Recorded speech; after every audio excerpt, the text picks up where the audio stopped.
இது next acoustic கணக்கில் நீங்கள் என்ன பார்க்கணுன்னு சொன்னால் இதை கவனிங்க, நல்லா சென்டென்ஸு கவனிச்சுக்கோங்க. ஏ சோர்ஸ் ஆஃப் சவுண்ட் அப்படின்னா இது சோர்ஸ்னால என்னது, ஒன்று ரெண்டு இதுக்கு பொருந்தும். ஒன்று என்னது, என் பொருந்தும் அல்லது விஎஸ் பொருந்தும். விஎஸ்னால் சோர்ஸ் வெலாசிட்டின்னு அர்த்தம், சரிட்டா? அல்லது என்னன்னு என்னது, frequency of the sound of the சோர்ஸ்னு அர்த்தம், ரைட்டா? இது ரெண்டு தான் வரும். அதேமாரி உனக்கு லிசனர்னு சொன்னாலேயுமே என்னது, லிசனர்னு சொன்னாலே என்னது என் டேஷ் வரும், இல்லதுன்னா விஎல்னு வரும். விஎல்னா லிசனர்ஸ் வெலாசிட்டி, லிசனர்ஸ் சவுண்டு வெலாசிட்டின்னு அர்த்தம். அல்லது என்ன வரும், என் டேஷ். அப்போது அந்த லிசனர்ஸ் சவுண்டு ஃப்ரீக்வன்சின்னு அர்த்தம். என் டேஷ்னால் ஃப்ரீக்வன்சி, அங்கே என்னன்னா ஃப்ரீக்வன்சி. வெறும் விஎல்னா லிசனர்ஸ் சவுண்டு வெலாசிட்டி. அதேமாரி இங்கே சோர்ஸு சவுண்டு வெலாசிட்டி, ரைட்டா? அதேமாரி வெறும் இது வி அப்படின்னு என்னதுன்னா வெலாசிட்டி ஆஃப் த சவுண்டுன்னு வரும். வெறும் வெலாசிட்டி ஆஃப் த சவுண்ட் அப்படின்னா மீடியம்னு அர்த்தம், ரைட்டா? இது நீங்கள் நல்லா கவனம் வச்சுக்கணும், ஏற்கனவே சொல்லி கொடுத்துருக்கேன். அப்போ ஏ சோர்ஸ் ஆஃப் சவுண்ட் அப்படின்னால இது என்னது, ஒளி மூலம்னு அந்த ஒளி எழுப்புறதுன்னு அர்த்தம். Moving around moving with a velocity, நகருகிறது, செல்லுகிறது. வித் ஏ வெலாசிட்டினா ஒரு ஸ்பீடில் செல்லுகிறது. 50 மீட்டர்ஸ் பெர் செகண்ட். அப்படின்னா 50 மீட்டர் ஒரு செகண்டுக்கு வேகத்தில் செல்லுகிறது. பெர் செகண்ட்னா ஒரு செகண்டுக்கு 50 மீட்டர் என்ற வேகத்தில் செல்லுகிறது, ரைட்டா? டுவர்ட்ஸ் ஸ்டேஷ்னரி லிசனர்ஸ், எதை நோக்கி செல்கிறது, டுவர்ட்ஸ்னால் அதை நோக்கி. எதை நோக்கி, ஸ்டேஷ்னரின்னு நின்று கொண்டு இருக்கக்கூடிய, ஸ்டேஷன் என்னது, நிலையம்னு அர்த்தம். அது நிலையம், அது நகர்தா இல்லை. அப்போ ஸ்டேஷ்னரின்னா நின்று கொண்டு இருக்கக்கூடிய, லிசனர்ஸ் நின்று கொண்டு கேட்கக்கூடிய, ரைட்டா? ரெண்டு பார்த்தோம். ஒன்று லிசனர்ஸ் மூவு, இவன் ஸ்டேஷ்னரி இவன் ஸ்டோர்ஸ் மூவு. டுவேர்ட்ஸு ஆர் அவே, ஏகப்பட்ட மூவ்மெண்ட்டை பார்த்தோம். இங்கே லிசனர்ஸு ஸ்டாண்ட் அப்படி நின்றுட்டு இருக்காரு, ரைட்டா? அப்படின்னா நெக்ஸ்ட் என்ன சொல்லியிருக்காங்கன்னு சொன்னால் பாருங்கள், த லிசனர்ஸ் மெசர்ஸ். அப்படின்னா இப்போ லிசனர்ஸ் தான் கேட்குறான், குறிப்பிடுறான். லிசனர்ஸ் மெசர்ஸ், நல்ல சென்டென்ஸ் கவனிங்க. லிசனர்ஸ் மெசர்ஸ்னால் அளவிடுகிறார், யார், குறிக்கிறார். லிசனர்ஸ்னால் நின்றுக்கிட்டு இருக்கிறவன். மெசர்ஸ்னால் அளவிடுகிறார். எதை அளவிடுகிறார், மெசர்ஸ் த ஃப்ரீக்வன்சி ஆஃப். அப்படின்னா ஃப்ரீக்வன்சினா அதிர்வெண்ணை அளவிடுகிறார். யார், நல்லா கவனிக்கணும். லிசனர்ஸ்ன்றது நின்றுக்கிட்டு இருக்கிற ஆள்.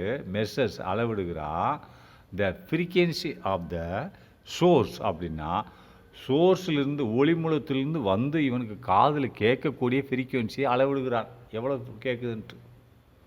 நல்லா கவனிச்சதா? அதாவது இந்த லிசனர்ஸ் மெசர்ஸ்னு அளவிடுகிறான். லிசனர்ஸ் நின்றுக்கிட்டு இருக்கிறவன் அங்கே ஒலி எழுப்புது இல்லையா, ட்ரெயினை எழுப்புது இல்லையா, அதனோட சவுண்டு இவனுக்கு கேட்குது காதில். அது அளவு பண்ணுறான், எவ்வளோ எனக்கு சவுண்டு கேட்குது, அது ஃப்ரீக்வன்சி மெஷர்மெண்ட் பண்ணுறான்.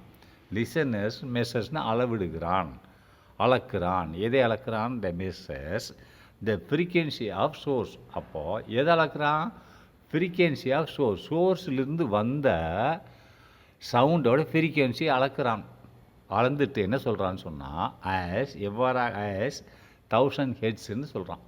அதன் அளவு எவ்வளவு, 1000 ஹெட்ஸு எனக்கு காதில் கேட்குதுன்றான். அப்போ அவன் எத்தனை ஹெட்ஸ் ஒளி எழுப்புனா சோர்ஸ்காரன்ட்டு தெரியல. பல பேர் இங்கே தப்பு பண்ணிடுவாங்க. Frequency of the source is source as 1000 hertz. அப்போ ஃப்ரீக்வன்சி ஆஃப் த சோர்ஸ் தான் நீ போடக்கூடாது. இந்த இடத்துல என்ன சொல்கிறாங்க பாரு, த லிசனர்ஸ் மெசர்ஸ். அப்படின்னு லிசனர் அளக்குறான். எதை அளக்குறான், the frequency of the source. அப்படின்னா சோர்ஸ்லேருந்து வரக்கூடிய சவுண்டோட ஃப்ரீக்வன்சி இவன் காதில் கேட்குதா, அதனோட அளவிட்டை அளக்குறான். அந்த ஃப்ரீக்வன்சி எவ்வளவு என்று அளக்குறான், அளந்துட்டு சொல்கிறான். ஆஸ், ஏன் ஈஸ் போடல, ஈஸ் போட்டாலே சோர்ஸோட ஃப்ரீக்வன்சி ஆயிரும். ஆஸ் அதே போல் இருக்கிறது, ஆஸ் 1000 ஹெர்ட்ஸ் என்று அளக்குறான், ரைட்டா? Next, what will be the apparent frequency. அப்பேரண்ட்டுன்னு சொன்னாலே ஃப்ரீக்வன்சி என்னது, லிசனர்ஸ் கேட்கக்கூடிய ஃப்ரீக்வன்சி. ஆக்சுவல் ஃப்ரீக்வன்சின்னு சொன்னால் சோர்ஸ் எழுப்பக்கூடிய ஃப்ரீக்வன்சி. இதை நல்லா ஞாபகம் வச்சுக்கணும், இதையும் சேர்த்து. அப்பேரண்ட் அப்படின்னா தோராயமான ஃப்ரீக்வன்சி. அப்படின்னா ரெண்டுக்கு வேற்றுமை இருக்குது. எழுப்பக்கூடிய ஒரு ஃப்ரீக்வன்சிக்கும் கேட்கக்கூடிய ஃப்ரீக்வன்சிக்கும் அதிர்வெண்ணுக்கும் அதிர்வெண்ணுக்கும் வித்தியாசம் இருக்கிறது. அப்படின்னா நல்லா கவனிங்க. What will be the apparent frequency of the source when it is moving away from the listener after crossing him அப்படின்றான். அப்போ என்னவாக இருக்கும், இவன் ஒளி எழுப்பிக்கிட்டு இருக்கான். இருங்க நான் போட்டே காமிச்சிடுறேன்.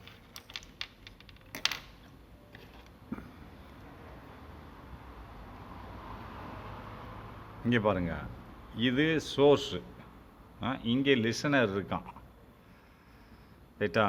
இந்த சோர்ஸு சவுண்டை எழுப்புது. அந்த சவுண்டோட வேகம் எவ்வளவு? 50 மீட்டர் வேகம். அந்த 50 மீட்டர் பெர் செகண்டு, அதான் S-1, எஸ் மேலே போனால் -1ன்னு சொல்கிறான். ஆனால் இந்த லிசனருக்கு இந்த சவுண்டு எப்படி கேட்குதுன்னு சொன்னால் எவ்வளோ கேட்குது? 1000 ஹெர்ட்ஸில் கேட்குது. இங்கே எழுப்பும்போது, இப்போ எழுப்புறாப்புல இந்த இடத்துல நின்று 1000 ஹெர்ட்ஸில் கேட்குது, ரைட்டா?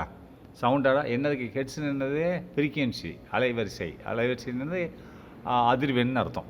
அப்போது இதோட இது வரைக்கும் படிச்சிட்டோம்.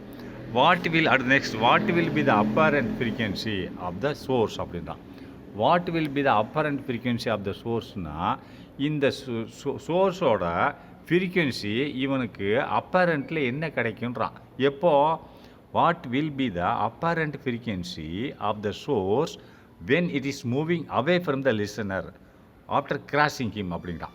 அப்போது நல்ல கவனிங்க. வென் எப்பொழுது, வாட் வில் பி த பொட்டு of the source when it is moving, இது நகல்கிறது. இட் இஸ் எது குறிக்கிறது? சோர்ஸ். அதாவது வாட், நல்லா கவனிக்கணும்.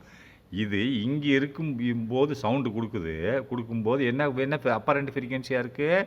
1000 ஹெர்ட்ஸாக இருக்குது. அதை தான் அப்பரண்ட் ஃப்ரீக்வன்சின்னு போடாமல் அவன் இப்படி போட்டேன், the listeners measures the frequency of the source அப்படின்னா இந்த ஃப்ரீக்வன்சி, இதனோட சவுண்டோட ஃப்ரீக்வன்சியை லிசனர்ஸ் இங்கே இருக்கார், இவர் அளக்குறாரு. இவருக்கு கேட்குது இல்லையா? கேட்கக்கூடிய ஃப்ரீக்வன்சி 1000 ஹெர்ட்ஸ் என்று அளந்து விடுகிறாருன்னு என்ன அர்த்தம்? அப்பரண்ட் ஃப்ரீக்வன்சின்னு அர்த்தம்.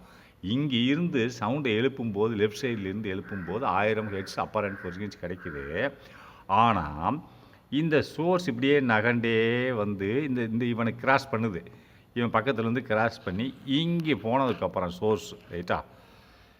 அப்போ இங்கேயும் ஒலி எழுப்பும் இல்லையா? இந்த ஒலியோட அப்பரண்ட், இது ஒலியோட ஃப்ரீக்வன்சி, ஒலி எழுப்புது.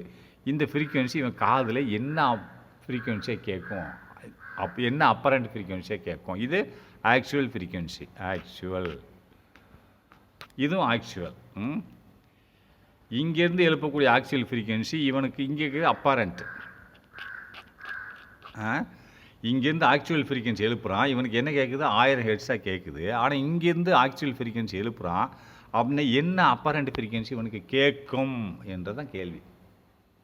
வாட் வில், நல்லா கவனிச்சுக்கோங்க.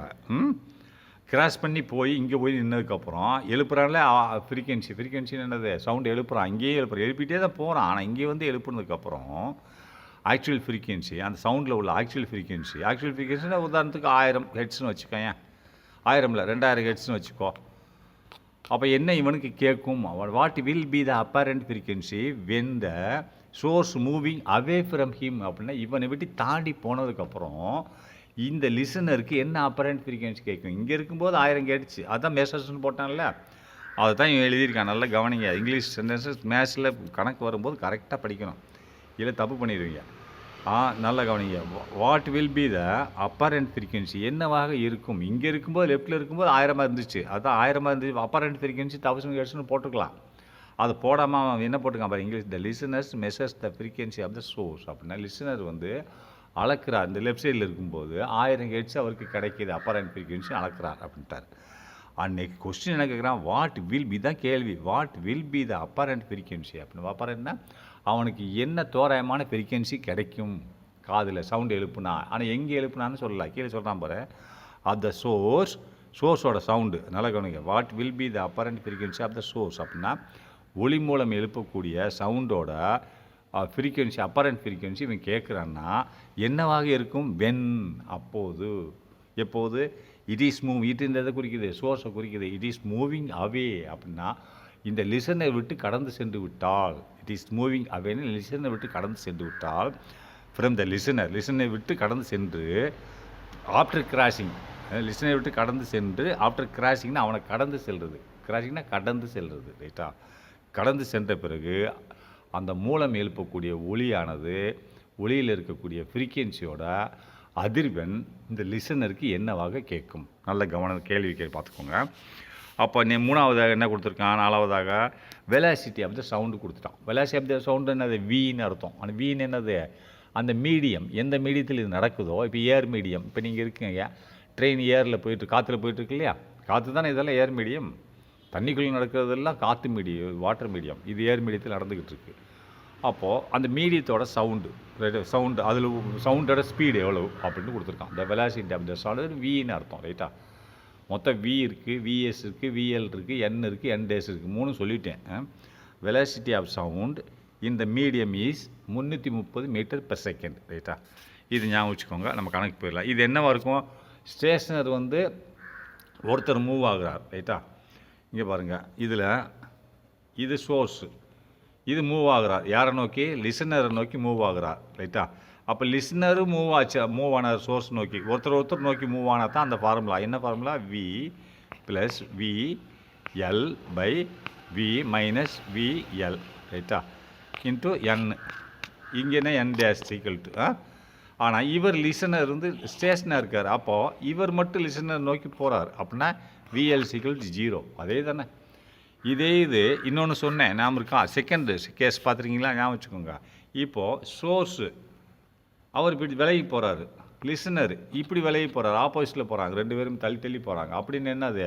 மேலே உள்ள சிம்பிள் பாசிட்டிவ் கீழே வந்துடும், கீழே உள்ள சிம்பிள் மேலே போயிடும். எதுக்கு? 2 பேரும் ஒன்றா போகும்போது இப்போ சோர்ஸு இப்படி யார் நோக்கி போகிறாரு? லிசனர் நோக்கி போகிறாரு, ரைட்டா. லிசனரு ஃபஸ்ட்டில், இது ஃபஸ்ட்டு கேஸ், ரைட்டா.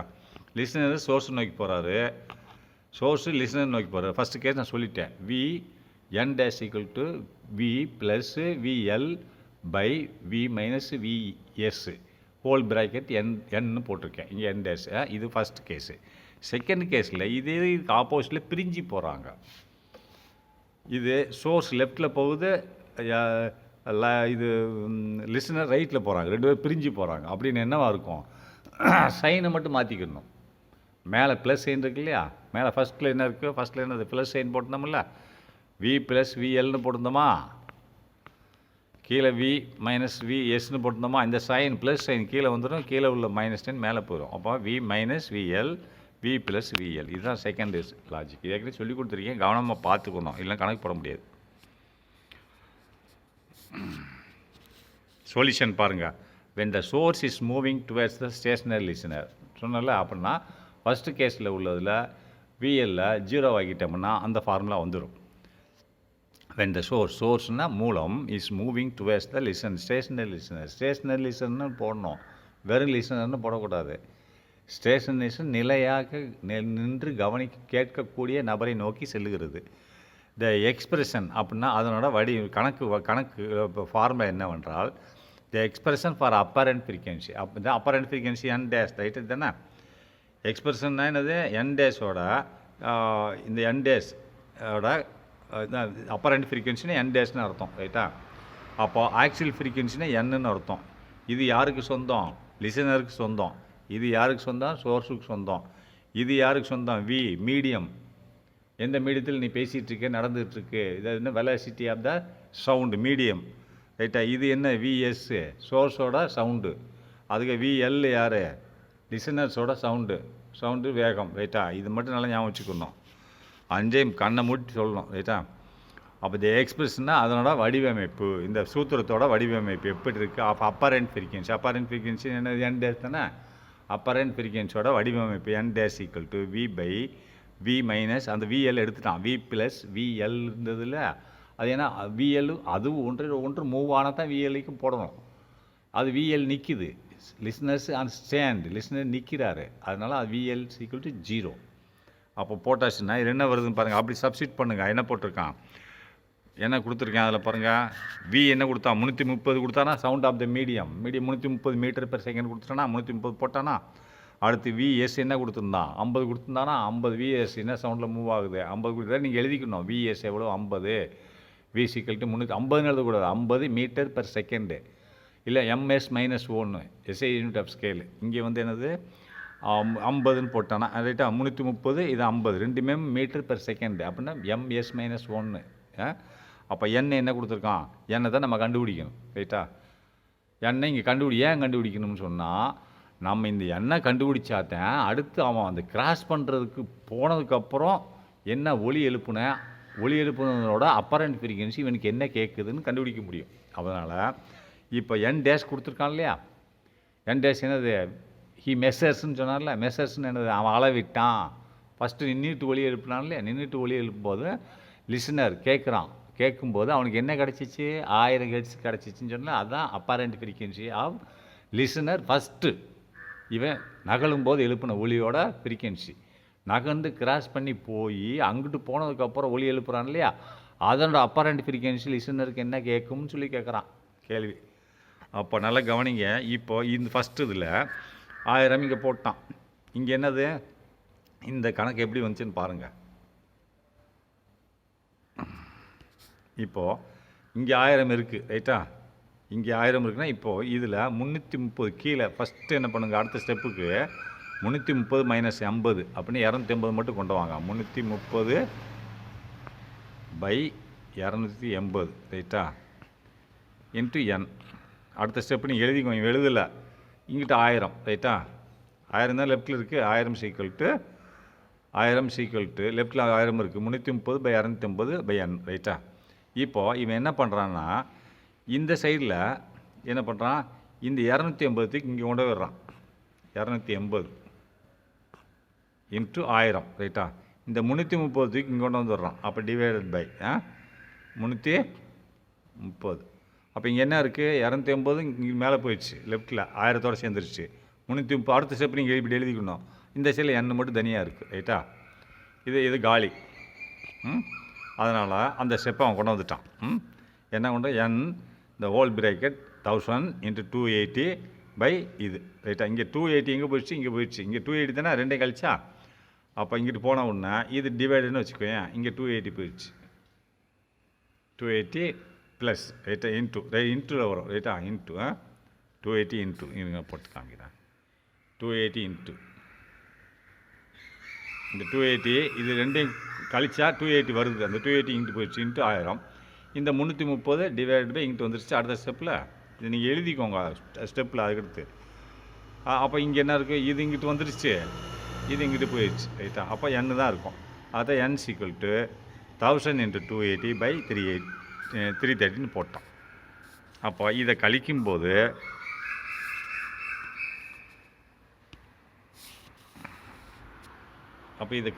என்ன கிடைக்குது, மறந்துச்சா.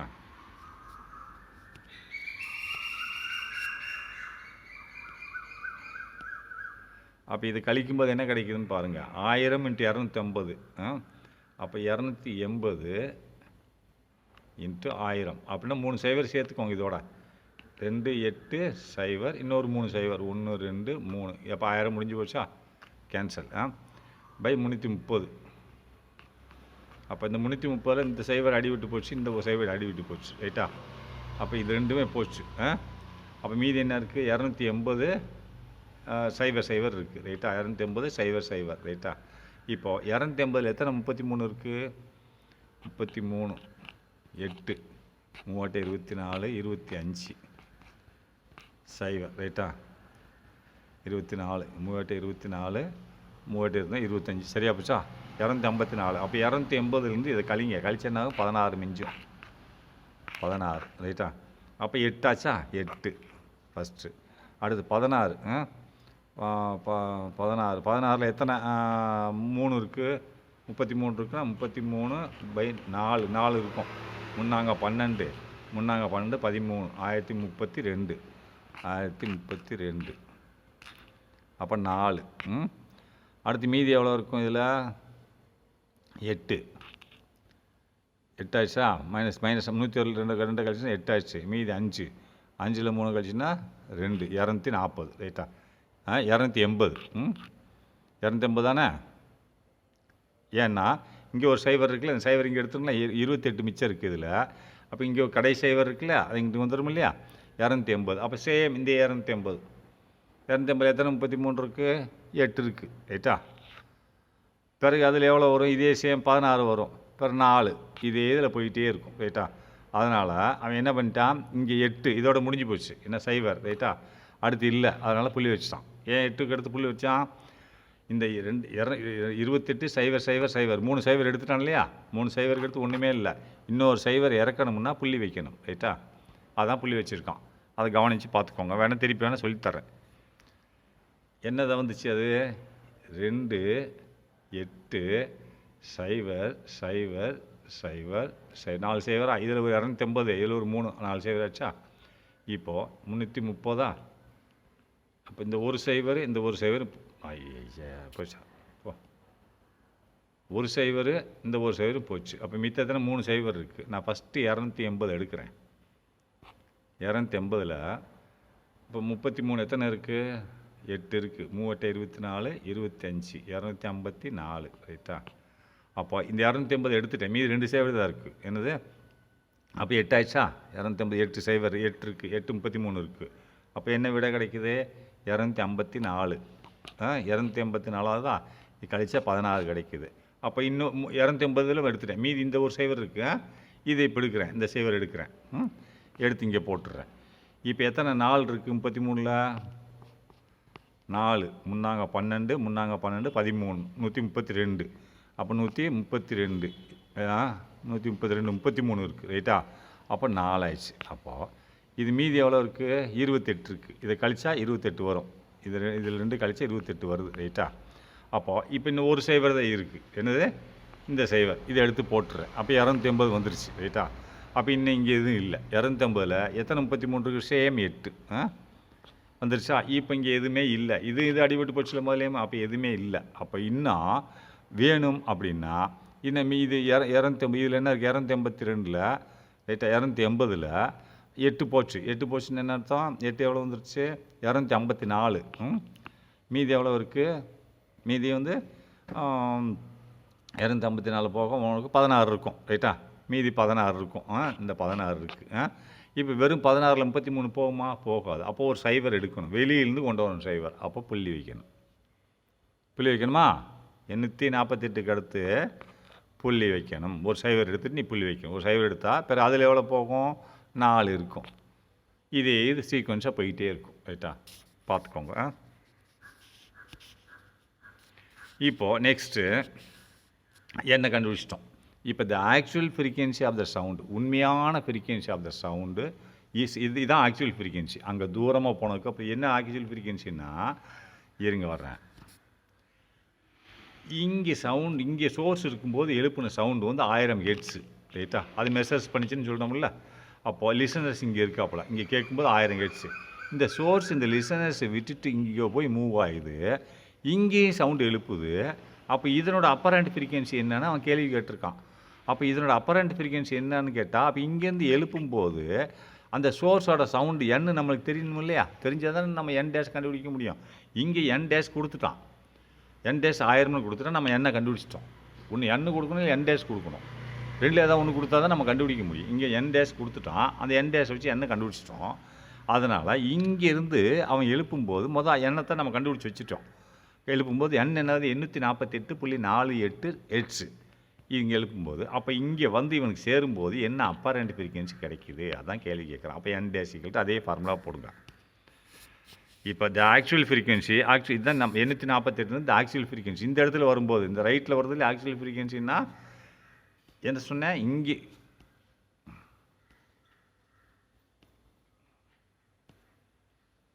இங்கே வந்து தான் அந்த சோர்ஸு இந்த லிசனர்ஸை கடந்து இங்கே வந்து எழுப்பின ஆக்சுவல் ஃப்ரீக்வன்சி. இங்கே எழுப்பின ஆக்சுவல் ஃப்ரீக்வன்சி இங்கே எழுப்பினது ஆக்சுவல் ஃப்ரீக்வன்சி இது இல்லை, ரைட்டா. லிசனர்ஸ் வந்து இங்கே இதுதான் ஆக்சுவல் ஃப்ரீக்வன்சி. ஆக்சுவலி இதோட ஃப்ரீக்வன்சி சோர்ஸோட ஃப்ரீக்வன்சி ஒரே ஃப்ரீக்வன்சி தான். ஏன்னு சொன்னால் அது எந்த மாற்றமும் இல்லை. ஆக்சுவல் ஃப்ரீக்வன்சியில் சோர்ஸ் இப்போ ட்ரெயின் வந்து அதான் ஆக்சுவல் ஏன்னா இங்கேயும் அதே 848 தான், இங்கேயும் 848 தான், ரைட்டா. ஒரே ஆக்சுவல் ஃப்ரீக்வன்சி தான். இங்கே 840 அவன் கொடுக்கல, நம்ம கண்டுபிடிச்சோம். என் டேஷ் நம்மளுக்கு இங்கே கிடச்சிச்சு. இங்கே கிடச்ச உடனே இதை வச்சு தான் நம்ம மெஷர் பண்ணி 1000 ஹெர்ட்ஸ்னு கண்டுபிடிச்சி என் டேஷை கண்டுபிடிச்சிட்டோம். அந்த புக்கில் கொடுத்துருக்கான். என் டேஷ் கொடுத்துருக்கான். அதை வச்சு நம்ம இங்கே ஒளி எழுப்புனா எண்ணை நம்ம கண்டுபிடிச்சிட்டோம். இந்த எண்ணு வந்து மாறாது, ஆனால் என் டேஷ் மாறும். இடத்துக்கு இடத்து மாறும். இங்கேருந்து ஒளி எழுப்புனா அதனோட இது என் டேஷ் மாறும். இங்கேருந்து ஒளி எழுப்புனா மாறும். எண்ணு வந்து மாறாது. ஏன்னா சோர்ஸ் வந்து இப்போ ட்ரெயின் போகுதுன்னா ஒரே சவுண்டை தான் கொடுக்கும், மாறி மாறி கொடுக்காது. அது வந்து தூரமாக இருக்கும்போது நம்மளுக்கு கம்மியாக கேட்கும். பக்கத்தில் வரும்போது அதே சவுண்டுக்கு தான் கேட்கும், ஆனால் அதிகமாக கேட்கும் நம்மளுக்கு, ரைட்டா. அவன் எழுப்புறது ஒரே சவுண்டு தான், ஆனால் நம்மளுக்கு அதிகமாக கேட்கும். நம்மளை விட்டு கடந்து போகும்போது போக போக கம்மியாகிட்டே நம்மளுக்கு கம்மியாகிட்டு அது கம்மியாகாது, அது தான் எழுப்பும். அதில் ஏதாவது வேரியேஷன் இருக்காது. அது அதே சவுண்டில் தான் போயிட்டுருக்கும் நம்ம தூரமாக போகும்போது. ஆனால் நம்மளுக்கு கேட்கும்போது கம்மியாக கேட்டுக்கிட்டே இருக்கும். இன்னும் போக போக கம்மியாக கேட்கும். பிறகு கொஞ்சம் தூரம் கழிச்சு கேட்கவே கேட்காது. ரைட்டா? அதை தான் சொல்கிறான். ஆக்சுவல் ஃப்ரீக்வன்சியில் எந்த மாற்றமும் இருக்காது. இங்கே எழுப்புனாலும் சரி, இங்கே எழுப்புனாலும் சரி. அப்போ இங்கேருந்து அவன் எழுப்பின ஆக்சுவல் ஃப்ரீக்வன்சி இவனுக்கு என்னவாக இருக்கும் அப்பரண்ட் ஃப்ரீக்வன்சின்னு கேட்குறான். அப்போ நம்ம பார்ப்போம். The actual frequency of the sound இது 848. ரைட்டா? when the source is moving away, source வந்து அவனை விட்டு கடந்துருச்சு ஃப்ரம் த ஸ்டேஷனரி லிஸ்னர்ஸ், நின்றுட்டு கேட்கக்கூடியனை விட்டு கடந்துருச்சு சோர்ஸு. த எக்ஸ்பிரஷன் அதனோட கணித வடிவமைப்பு என்னன்னு பார்க்கலாம். ரைட்டா? த எக்ஸ்பிரஷன் ஃபார் அப்பரண்ட் ஃப்ரீக்வன்சி அதே தான். த எக்ஸ்பிரஷன் ஃபார் அப்பரண்ட் ஃப்ரீக்வன்சி அப்போ கடந்து போனதுக்கப்புறம் என்னென்னு பார்ப்போம். கடக்கிறதுக்கு முந்தி அதுதான். அப்போ இங்கே என் டேஷ் நம்ம அங்கே என் டேஷ் கொடுத்துட்டான் என்ன கண்டுபிடிச்சிட்டோம். இப்போ N dash equal to N V போடணும். வி 330 தான் ஏற்கனவே கொடுத்துருக்கான். விஎஸ்ஸு 50 கொடுத்துட்டான். இப்போ எண்ணை மட்டும் சப்ஸ்டியூட் பண்ணிடணும். கடந்து போனதுக்கப்புறம் என் நம்ம 848 போட்டோம்ல, அது 848.48 48 கூட எடுத்துரு. அப்போ இது சப்ஸ்டியூட் பண்ணால் இது கிடைக்குது. எது கிடைக்குது? 736.840.84 ஹெர்ட்ஸ் கிடைக்குது. இதுதான் அவன் கடந்து போனதுக்கப்புறம் அவனுக்கு கிடைச்ச அப்பரண்ட் ஃப்ரீக்வன்சி. கடக்கிறதுக்கு முந்தைய எவ்வளவோ 1000, லெஃப்ட்டில் உள்ள வரைக்கும் 1000 கிடச்சிச்சு. அவனை கடந்து போனதுக்கப்புறம் அவனுக்கு என்ன கிடைக்கிது? Apparent frequency. லிசனருக்கு 2 ஃப்ரீக்வன்சி கிடைக்கிது.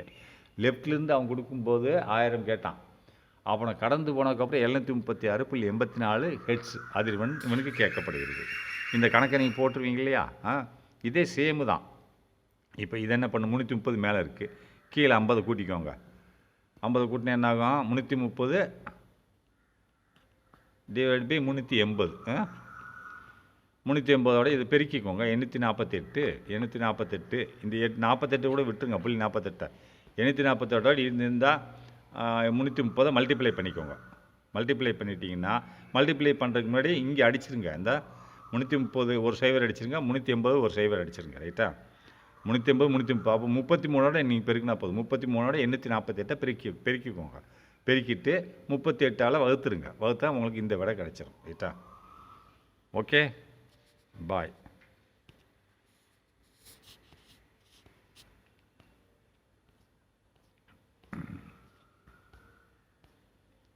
அப்போ நெக்ஸ்ட் கணக்கு என்னது? A source and listeners are both moving towards each other. அப்படின்னா சோர்ஸ் அப்படின்னா மூலமும் அந்த சவுண்ட் எழுப்பக்கூடியது, அதான் மூலமும் லிசனரும் ஒரே நேரத்தில் மூவ் ஆகுறாங்க. இது வரைக்கும் மூணுலேயும் மூவ் ஆகலை. சோர்ஸ் தான் மூவ் ஆச்சு, லிசனர் ஸ்டாண்ட் பையாக இருந்தார், நின்றுக்கிட்டு இருந்தார்.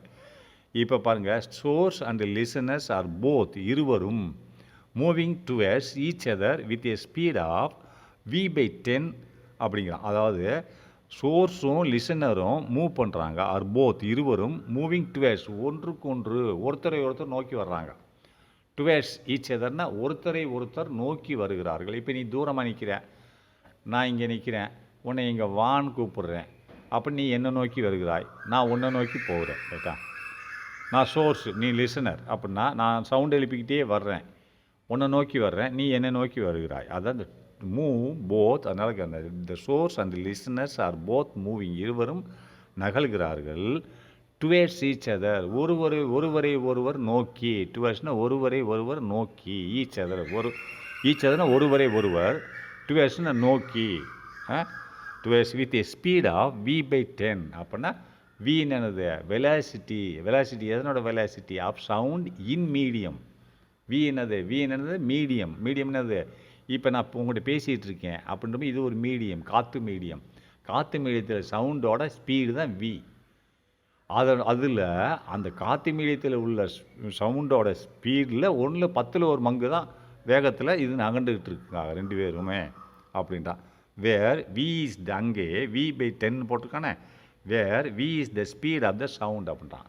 v என்பது சவுண்டோட வேகம்ன்றான். அப்படின்னா சவுண்டோட வேகம் எங்கே அப்படின்னா மீடியத்தில். ரைட்டா?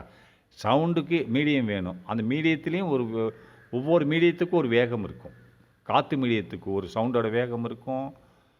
தண்ணிக்குள்ளே போனோம்னா அது ஒரு வேகம் இருக்கும். இரும்பில் ஒரு வேகம் இருக்கும். அந்த சவுண்டு வந்து அந்த மீடியத்தை பொறுத்து அவ்வளோ வேகத்தில் போகும். காற்றுல அதிகமாக போகும், தண்ணியில் மெல்ல போகலாம், இரும்பில் அதிகமாக போகலாம். அதனுடைய டென்சிட்டியை பொறுத்து இருக்குது. ரைட்டா?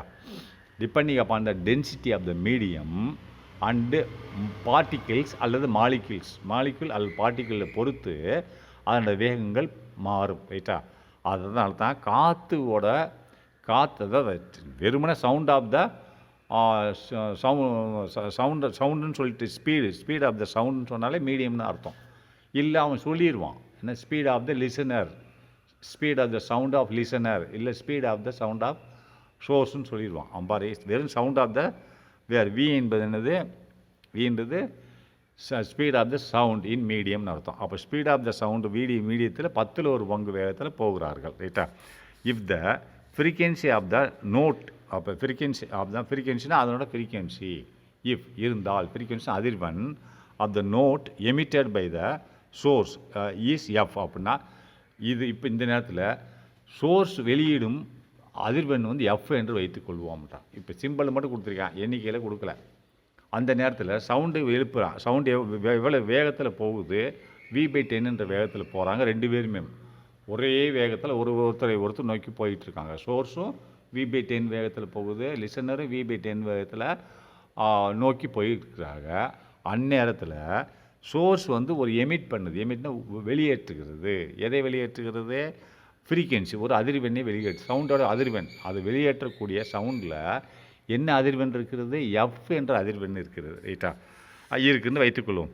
What will be the frequency heard by the listener? Source வந்து எஃப்னு ஒரு அதிர்வெண்ணை வெளியேற்றுகிறது. ஆனால் லிசனருக்கு என்ன ஃப்ரீக்வன்சி காதில் கேட்கும் அப்படின்னு கேட்குறான். ரைட்டா? இப்போ லிசனரும் லிசனரும் சோர்ஸும் ஒருவர் நோக்கி வருகிறார்கள். அப்போ எவ்வளோ வேகத்தில்? V/10 அப்படின்னா சவுண்டு மீடியத்தில் உள்ள சவுண்டோட ஸ்பீடில் 10 வேகத்தில் ஒருவர் நோக்கி வருகிறார்கள். அப்பொழுது சோர்ஸ் எழுப்பும் சவுண்டோட ஃப்ரீக்வன்சி அதிர்வெண் என்னவென்றால் எஃப்னு சொல்கிறான். அப்படி எழுப்பினால் சோர்ஸு அதுலேருந்து லிசனர் என்ன ஃப்ரீக்வன்சியில் காதில் கேட்பார் அந்த சவுண்டைன்னு சொல்லி கேள்வி கேட்குறான். எஃப்ன்ற ஃப்ரீக்வன்சிஸ் அதிர்வெண்ணை அவர் எழுப்புகிறார். யார்? சோர்ஸு. அந்த சவுண்டில் இருக்குது. அந்த நேரத்தில் இவங்களுக்கு என்ன ஃப்ரீக்வன்சியில் கேட்கும்ன்றாப்புல. என்ன ஃப்ரீக்வன்சியில் லிசனருக்கு என்ன ஃப்ரீக்வன்சியில் அந்த அதிர்வெண் கேட்கும் சொல்லு அப்படிங்கிறான். அப்போ நல்லா கவனிங்க. இப்போ ஒன்றோடு ஒன்று வருகிறார்கள் அப்படின்னா நான் ஏற்கனவே சொன்னால V + VL by V - VS the whole square whole n into n அர்த்தம். n dash equal to V plus VL by V minus VS the whole bracket n. ரைட்டா? இதுதான் ஃபார்முலா. ஏற்கனவே சொல்லியிருக்கேன். அப்போது when the source and listeners are both moving towards each other then the apparent frequency, பிறகு apparent then நீ போடணும், then the apparent frequency n dash இவ்வளவா இருக்கிறது. ஒருவர் நோக்கி வரும்போது தென் த அப்பரண்ட் ஃப்ரீக்வன்சினா, அப்பரண்ட் ஃப்ரீக்வன்சினால என்னதுக்கு? லிசனருக்கு தான். அந்த இது வந்து ஆக்சுவல் ஃப்ரீக்வன்சி என்னன்னா தென் எவ்வாறாக இருக்கிறது? த அப்பரண்ட் ஃப்ரீக்வன்சி அப்படின்னா நீ போட்டுக்கணும். ரைட்டா? Is equal to V + VL by V minus VS into n. இப்போ இது என்ன கொடுத்துருக்கான் பாருங்கள், VL கொடுத்துட்டான், VSும் கொடுத்து, ரெண்டும் ஒரே வேகம் தான். என்ன வேகத்தில் போகுது? ஒளியில் இது ஏர் மீடியத்தில் உள்ள சவுண்டில் 10 வேகத்தில் போயிட்டுருக்கு. ரைட்டா? அது கொடுத்துட்டோன்னா அப்போ இதுவும் 10 தான், இதுவும் 10 தான். 1/10 ஹோல் பிராக்கெட் வின்னு போடலாம், இல்லை நீ V/10ன்னு போடலாம். எப்படி வேணால் போட்டாலும் ரெண்டு ஒன்று தான். வேணால் காமிக்கிறேன் எப்படின்னா, இப்படி பழைய கணக்கில் நம்ம இப்படி தான் போட்டிருந்தோம். எப்படி போட்டிருந்தோன்னா 1/10 10 வியோட சவுண்டில் போட்டிருந்தோம். வி எவ்வளோ இருக்கோ மீடியத்தில் உள்ள சவுண்டோட வெலாசிட்டி, சவுண்டோட ஸ்பீடு வெலாசிட்டி ரெண்டு ஒன்று தான். ரைட்டா? இந்த இடத்துல ஒன்று. ஆனால் வெலாசிட்டிக்கு ஸ்பீடுக்கு வித்தியாசம் இருக்குது. ஸ்பீடு நெளிஞ்சு போகலாம், வெலாசிட்டி வந்து பர்டிகுலர் டைரக்ஷன். ரைட்டா? அப்போது இதை நல்லா கவனிச்சுக்கோங்க. இது இப்படியும் போடலாம், இப்படி நேராக இது எதுக்கு இங்கே இப்படி போட்டால் கூட இந்த வி இங்கே வந்துடும். அப்போ V/10ன்னு அர்த்தம், நேரடியாக எழுதிட்டான். ரைட்டா? அப்போ பார்த்துக்கோங்க. நெக்ஸ்ட் என்ன பண்ணியிருக்கான்? ஃபஸ்ட் சப்ஸ்டியூட் பண்ணிட்டான். அடுத்து நெக்ஸ்ட் என்ன பண்ணியிருக்கான் பாரு. இது என்னன்னா இதை போட தெரியுமா அப்படின்ட்டு இருங்க, நானே போட்டு காமிச்சிடுறேன். இந்த ஸ்டெப் எப்படி வந்துச்சு? 11/9 அப்படின்னா இருங்க எழுதிக்கோங்க நீங்கள். இப்போ மேலே என்னது? V - V/10 அதே தானே. இப்போ இங்கேயும் V மைனஸ் வி பை 10. இப்போ கீழே உள்ளதை எடுத்துக்கிறோம், இல்லை மேலே ஏதாவது ஒன்று எடுத்துக்கிறோம். இது எடுத்துக்கிறோமா? இப்போது இது காமன் என்னது 10. அப்போ இந்த வின்னா வி பை 1ன்னு அர்த்தம், கீழே 1 இருக்குன்னு அர்த்தம். அப்போ என்ன வரும்? இந்த வெறும் வின்னு போட்டிருக்காங்களா, அப்படின்னு மீனிங் என்ன? வி பை 1 அர்த்தம். அப்போ எத்தனை 1 10ல் இருக்குது? 10 1 இருக்குது. அப்போ 10 வி. ரைட்டா? இங்கே இந்த இதில் எத்தனை 10 இந்த 10ல் இருக்குது? ஒரு 10 இருக்குது, மைனஸ் 1 வி. ரைட்டா? அப்போ சீக்கிரம் to 10 V minus 1 V 9 V by 10. ரைட்டா? அப்போ கீழே உள்ளது என்ன வந்துருச்சு? 9 வி பை 10ன்ற ஆன்சர் வந்துருச்சு. ரைட்டா? அப்போ மேலே உள்ளதும் அதே தானே வரும், மேலே உள்ளதும் அதே தானே வரணும், அதே சேம் ஃபார்முலா தானே. 9 வி அது சேம் ஃபார்முலா தான், அது ப்ளஸ் வரும், அதில் வராது, கூட வரும், 1 கூட வரும். இது 9 வி, இது என்ன வந்துச்சு? கீழே உள்ளது 9 வி பை 10 ஞாபகம் வச்சுக்கோங்க. இப்போ மேலே உள்ளது போடுவோம். மேலே உள்ளது என்னது? இப்போ இந்த இந்த இது வின்றது என்னது? வி பை 1ன்னு அர்த்தம். ரைட்டா? அப்போ அது காமன் எடுத்தால் 10. 10. அப்போது இந்த 1 எத்தனை 1 இருக்குது? 10ல் 10 1 இருக்குது. அப்போ 10 வி ப்ளஸ்ஸு இந்த 10 எத்தனை இருக்குது? ஒரு 10 தான் இருக்குது. அப்போ 1 வி. அப்போ 10 வி ப்ளஸ் 1 11 வி பை 10. அப்போ மேலே என்ன வந்திருக்கு? 11 வி பை 10. கீழே என்ன வந்திருக்கு? 9 வி பை 10. ரைட்டா? அப்போது இது தலைகீழாக போடு. இந்த கீழே உள்ளது என்ன ஆகும்? இப்படி போயிடும். எப்படி போயிடும்னா 11 வி, இங்கே வருங்க, 11 வி பை 10 இன்ட்டு, ரைட்டா, இதை மல்டிப்ளை பண்ணுங்க, இன்ட்டு 10, இங்கே மேலே 10 போயிடும், 10 பை 9 வி. ரைட்டா? இந்த 10 10 அடிவிட்டு போயிடும், 11 பை 11 வி பை 9 வி. அப்போ இந்த வியும் வி அடிவிட்டு போயிடும், மீது என்ன கிடைக்கும்? 11 பை 9 கிடைக்கும். என்ன போட்டிருக்காங்க? 11 பை 9 போட்டானா? கரெக்டாக? n dash equal to 11 by 9 F. எஃப்ன்றது என்னது? என்னு. என்னோட ஃப்ரீக்வன்சி என்ன கொடுத்துருக்கான்? எஃப்னு தான் கொடுத்துருக்கான். ரைட்டா? சரி, ஓகே. நெக்ஸ்ட்டு அந்த இதில் இப்போது 9, இது 11 பை 9ல் வகுத்துருக்கான். அப்போ எத்தனை 9 இருக்குது இதில்? அப்போ 11ல் அப்படின்னு பார்த்தீங்கன்னா இது அவளுங்க. அப்போ ஒரு 9, 11 ஒரு 9 போச்சா? 1. அதுக்கடுத்து மீதி என்ன இருக்குது? 11ல் 2 இருக்குது. மீதி ஒரு 9 9 2 இருக்குது. அப்போ 2 9ல் போகுமா? போகாது. அப்போ ஒரு சைவரை கூட்டுறேன், அப்போ புள்ளி வச்சுக்கிறேன். புள்ளி வச்சா இதில் எத்தனை இருக்குது? 2 இருக்குது. ரைட்டா? 2 இருக்கா? மீதி என்ன இருக்குது? இதில் 2 இருக்குது. 18 போக 2 இருக்கா? அப்போ இன்னொரு சைவரை கூட்டுறேன், அப்போ திரும்பி 2. இப்படியே 2 2ஆக போயிட்டே இருக்கும். அப்போ 1.22 எஃப் இருக்குதுன்னு சொல்கிறான். என்னது? n டேஷ் ஈக்குவல் டு, அப்போ n வந்து எழுப்புன சவுண்டோட அதிர்வெண் எஃப் என்றால், அப்போ அந்த லிசனர் கேட்கக்கூடிய சவுண்டோட அதிர்வெண் 1.2 எஃப்னு அர்த்தம். அதேமாதிரி இன்னும் கொஞ்சம் கூட 1.5 மடங்குன்னு அர்த்தம். ரைட்டா? இதுதான் அந்த கொஸ்டின் ஆன்சர். நல்லா பார்த்துக்கோங்க. ஓகே, பாய்.